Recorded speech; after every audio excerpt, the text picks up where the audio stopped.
Grand pays de vin, premier producteur mondial de vin d'ailleurs, deuxième en plantation, mais premier en production de vin et de vin de qualité. On a aussi des vins ordinaires, mais surtout des vins de qualité. L'Italie. Alors l'Italie, c'est 908 000 hectares de vignes environ. Une très bonne consommation, pratiquement identique à celle des Français, autour de 50 litres par an par habitant.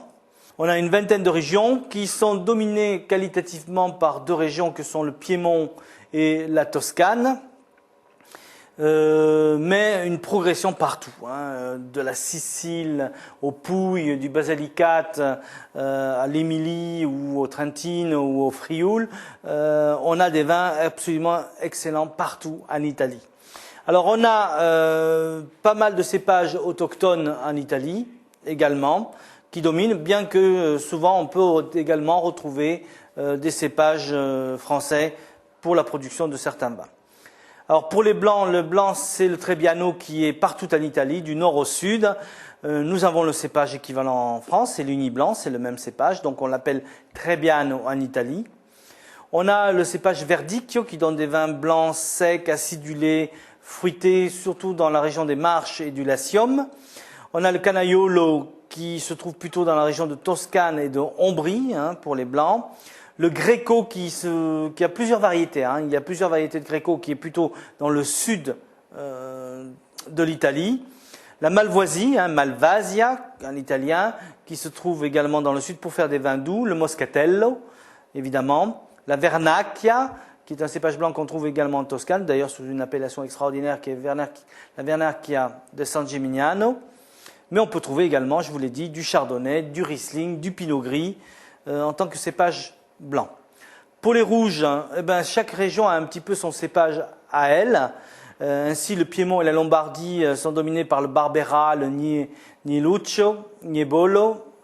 Pour le centre de l'Italie, la Toscane, mais également Marche, Émilie et Ombrie, on va trouver le Sangiovese, qu'on appelle également Brunello du côté de Sienne.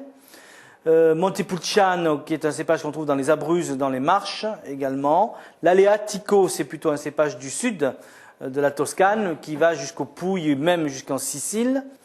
Alors, il y a 4 catégories, une législation italienne qui ressemble beaucoup à la législation française. Le top des vins italiens, ce sont des DOCG, dénomination d'origine controllata e garantia, bon, le Chianti, Vino Nobile, Chianti Classico, Barolo, etc. Il y en a une trentaine. Et il y a à peu près plus de 200 DOC, dénomination d'origine contrôlée. Ensuite, on a les vins de pays qu'on appelle IGT, Indicazione Geografica Tipica, et on a les vins de table, Vino Tavola. Alors il y a des notions que vous pouvez retrouver également sur les étiquettes italiennes, comme classico. Alors classico, ça ne veut pas dire classique, ça veut dire que ça vient du cœur de l'appellation. Donc Chianti Classico, c'est le cœur de l'appellation Chianti, et l'appellation supérieure qui indique un vieillissement ou un élevage en fût. Donc l'Italie fait ce qu'il y a de mieux parmi les meilleurs vins du monde, et notamment lorsqu'ils utilisent leurs cépages autochtones comme le Sangiovese, Niebolo ou Barbaresco, etc.